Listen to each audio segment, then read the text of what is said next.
Good morning, everyone. Happy Tuesday, and welcome to another episode of Open Book Broadcast, where we talk about anything and everything writing and publishing and all the things in between. I'm your host, Allie Berthium, with The Right Place, Right Time, my virtual boutique of book coaching and ghostwriting services. And today I have a fabulous guest with me. I have Cory Ruedebusch, and she is a WordPress web designer and tech consultant with a passion and desire to help women build their businesses, raise their incomes, their voices, and their impact. I love that sentence, so I'm going to read it again. Help women build their businesses and raise their incomes, voices, and impact. Woo! It's so powerful, and I can't wait to talk to Cory about this. She's created strategic, engaging, and beautiful websites for online business coaches, yoga teachers, and authors, as well as a variety of local businesses. And so we are here today to talk to Cory about all of the things, and also including something that she has called the Women to Watch blog, which is not in her bio, but I'm going to just give that a shout out right now. And we're going to talk about that more in a moment. But Cory, welcome to Open Book Broadcast. Oh, thank you so much, Allie. So fun to be here. So Cory, tell us who you are when you turn business off at the end of the day and you shut that door behind you. Who's the woman behind the small business? Well, gosh, I'm currently in my shed quarters. So shutting the door means walking through the backyard, through the garden to the house. I have two teens, 13 and 15. I have a very energetic blue heeler puppy. So just all things home related are super fun to me right now. Gardening. I've really enjoyed just finding more about myself these last couple of years since my divorce. So starting to get out into the world, find my dancing shoes, meeting lots of fun people. It's been a really great couple of years. Yeah. Oh my gosh, it's amazing. As a fellow divorcee, there is something about those first couple of years that are like so transformative. I mean, obviously there's loss and there's grief and there's hard shit, let's be honest. But but the silver lining, right, is that kind of like recreation of self and getting in touch with oneself. Yeah. Oh gosh, I'm here for that. So kudos to you for those dancing shoes. Now tell me, what is a blue heeler? What kind of breed is So it's that? an Australian cattle dog is another name for them. And Oh, I love that kind of dog.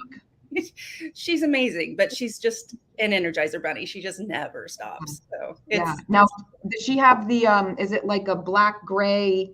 They're multicolored, right? Their fur? yeah, and often a very blue color with the black and Okay. the gray mix, but she's a very dark one. She's very black. Yeah. Oh my gosh. Oh, how fun. And she probably offsets the energy of teenagers. Yeah, probably. She likes to be with me, so that's fun. Nice. I also love that you called it shed quarters. Yeah. Amazing. You have given me something to aspire to.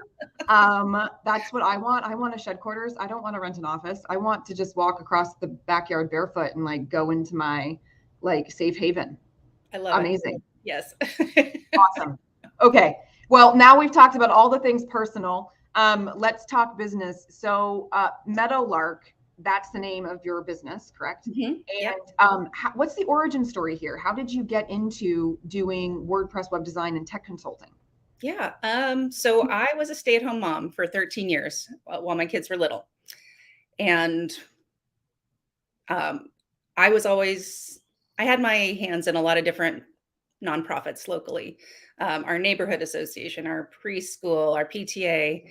And I often raised my hand to figure out the tech side of things for those organizations. So I built a few WordPress websites and fixed a few WordPress websites in those days. And then when I saw divorce coming down the road, I was like, okay, I need to start making some money again. And I didn't want to go work for someone else. I didn't want to commute.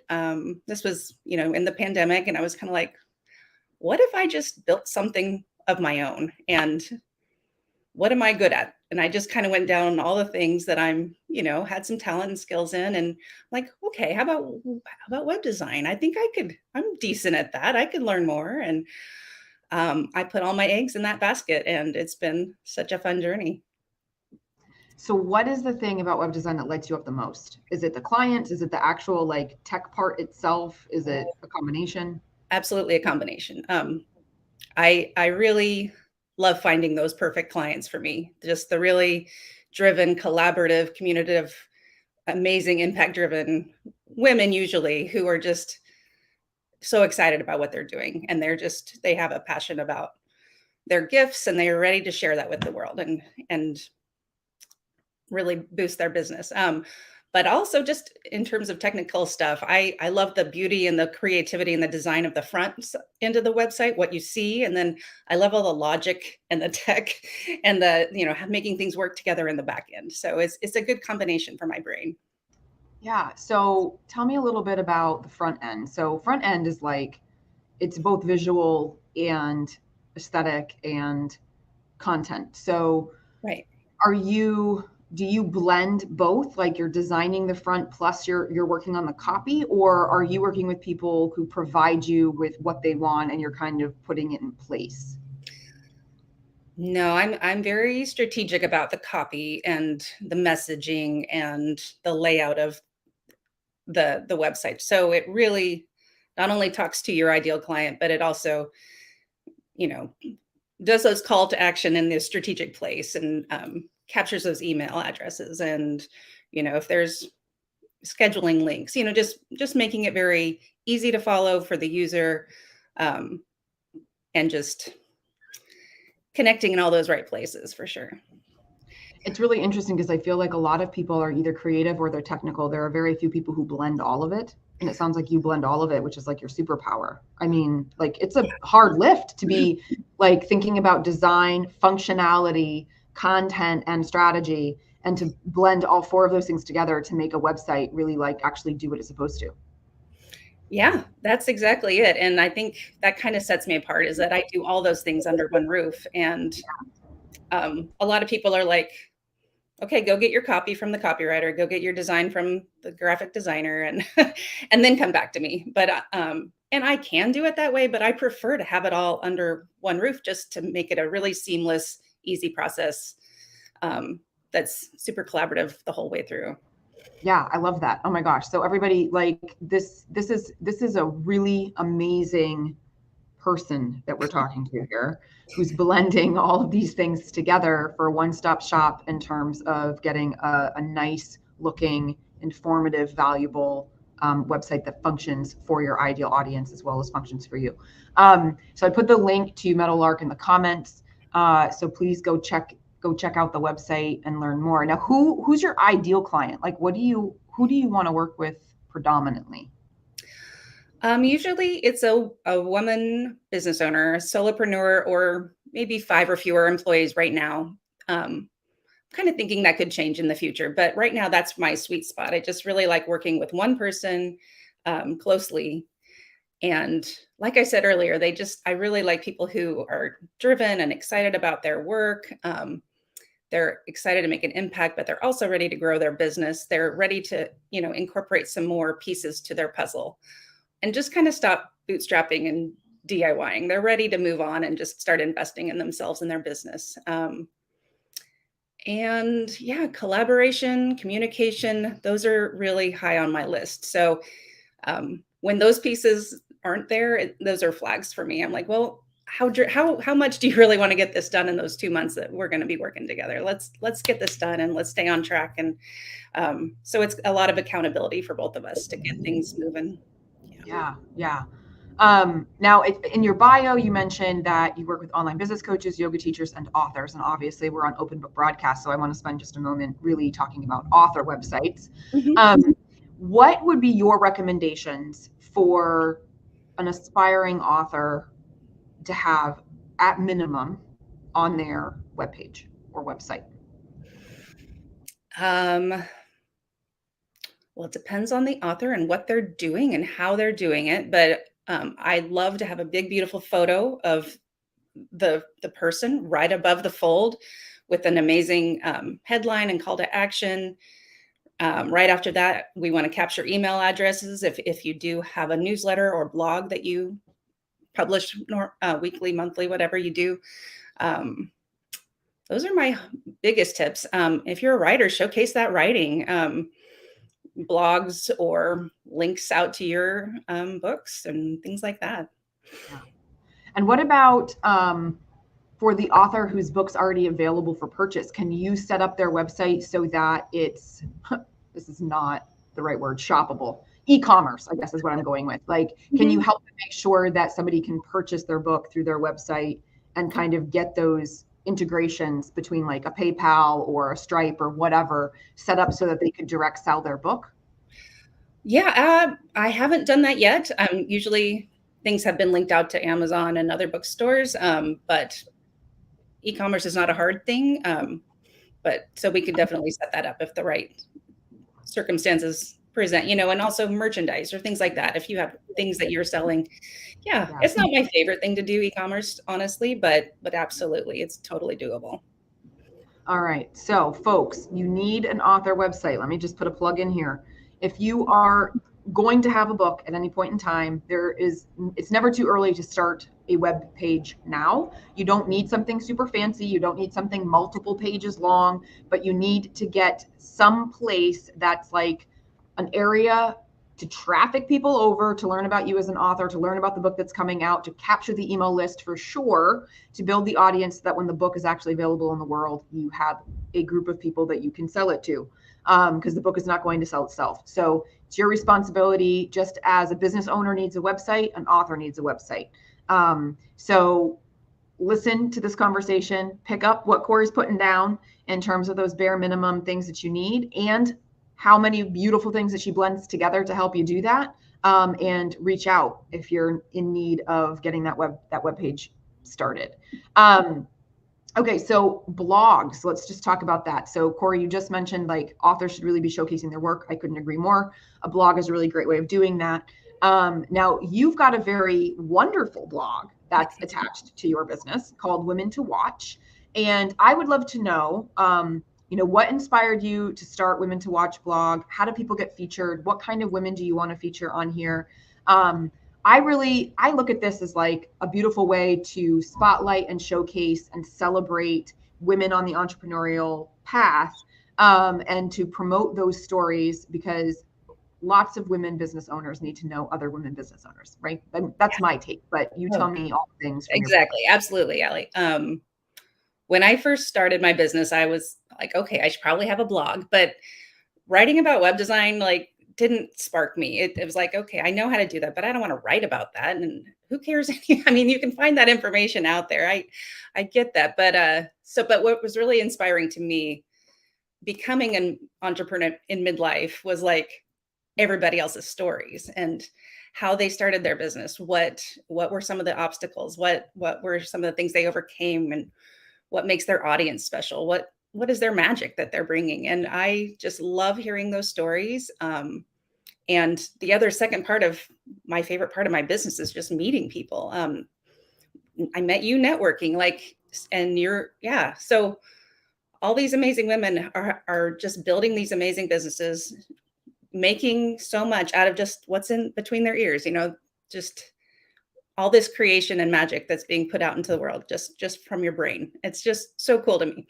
So I really just wanted to focus on, just like what you said, shining a light on these people and their stories and what makes them unique. And it's just been a fun thing to do, for sure. Oh, and just any woman entrepreneur, I would love to interview them. And it's not an interview like this. I'm a little more introverted and I go the email route, but yeah. And so feel free to reach out to me and I'd be happy to talk to you about it. Beautiful. So can they get to that blog right by going to Meadowlark? It doesn't have a separate URL? Yeah, you'll find it in the header of the website. But yeah, and if you wanted to get in touch with me, there's multiple ways of doing that on the website too. Beautiful. So Women to Watch blog, folks, go check it out. You must have what, like?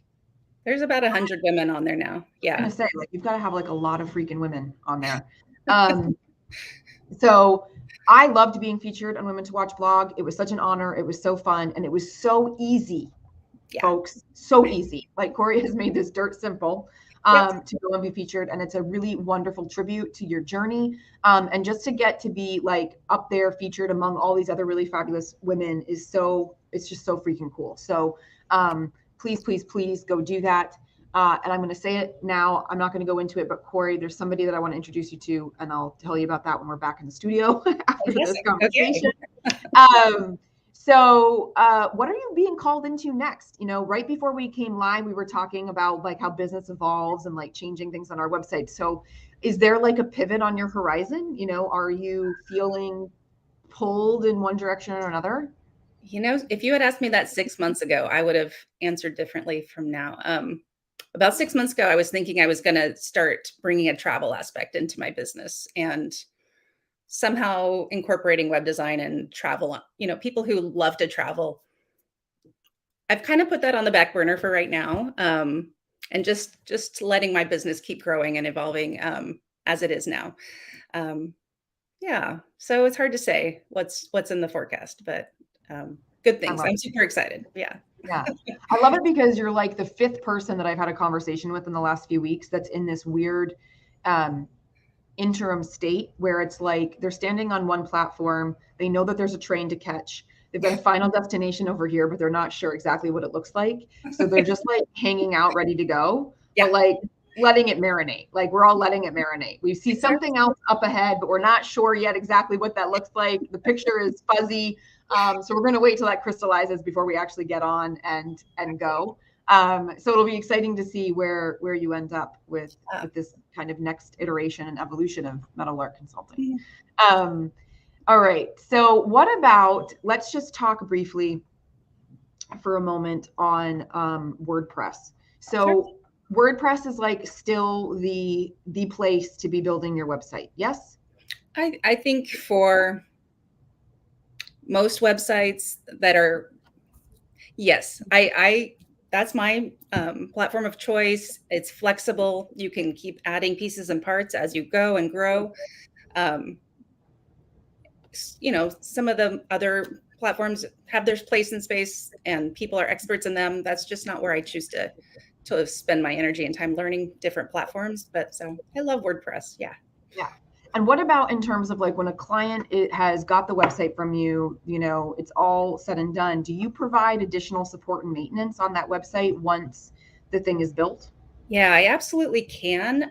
But I'm really want to empower my clients to take that over on their own. I don't want them to feel beholden to me for little changes or swapping out a photo. I want them to feel like they know how to do that and that so I provide a whole slew of training videos with each website too. So if they can't remember, they could just go back to their little video and watch how to do different things like that. So awesome. All right, folks. So you're going to get education in addition to a fabulous website, which is amazing. I love that. Right. So tell us, Cory, where should people connect with you? And is there something like a freebie that you want to tell people about that you've got available for them? Sure. I have 2 freebies on my website, and you can find them on my homepage at meadowlark.tech. And one is a website self-audit. It kind of just asks you questions that you can kind of go through on your own to go, do I have, you know, an email capture or a great picture of me above the fold, like some of those things that I talked about earlier. But I think there's like 50 questions on that self-audit. The other piece I have that's a freebie is a website project planner. So it's kind of the preview of how I work with my clients to capture their business, what they're amazing at, plus, you know, all the other aspects like branding and what are some of your other websites that you really like? What do you like about them? So it's just gathering a lot of data points to help make that amazing website in the end. Yeah. I love it. Who doesn't? I mean, I love a good audit. Like to me, it's like not knowing what, if I don't know what I'm doing, like I need a checklist, like somebody to tell me these are the things that are important. And if you don't have them, you're missing the mark. And I want somebody to do the heavy lifting for me because this is not a space that I want to play in. This is why I would hire someone, like, because I'm a words person, not a tech person. So I don't want anything to do with it. So I want somebody else to tell me like what I should be thinking about and what I should be considering. So I love that. So folks, I know it's here on the banner on the screen, but I also put that in the comments. So you can go and you can check those out on Cory's website. And then Cory, where are you hanging out the most online for people to connect with you? LinkedIn, Facebook, Instagram, TikTok? Your TikTok performer? No, yeah, I mean, not a TikTok. I kind of keep an arm's length distance, but I am on LinkedIn and Facebook mostly. So, Okay. yeah. Awesome. So I'll throw the links for Cory to be connected with on LinkedIn and Facebook also into the comments so you can go and hang out in the online spaces. And connect with Cory. Definitely go check out that Women to Watch blog. It's such a cool place. And of course, folks, remember that Cory has lots of superpowers when it comes to creating your WordPress website. She's combining all the things to give you one amazing one-stop shop for your business or for your book. Cory, thanks so much for being with us today. Allie, it's been such a pleasure. So much fun. Thank you. You're so welcome. I'm so glad that you can make it. Yes. All right, folks, we're going to do another open book broadcast on July 11th at 10:15. In the meantime, of course, please come visit therightplacerightTime.com. And if you have a book on your mind that you would love to tell me about, please join me for a story stroll, 20 minutes, one-to-one. It's an informal chat where you can just tell me about the book that you want to write. I get to listen and ask all kinds of curious questions, and we have a great conversation about the book that's inside you. In the meantime, we will see you here on the online spaces until we're back with another episode of Open Book Broadcast. Have a great day.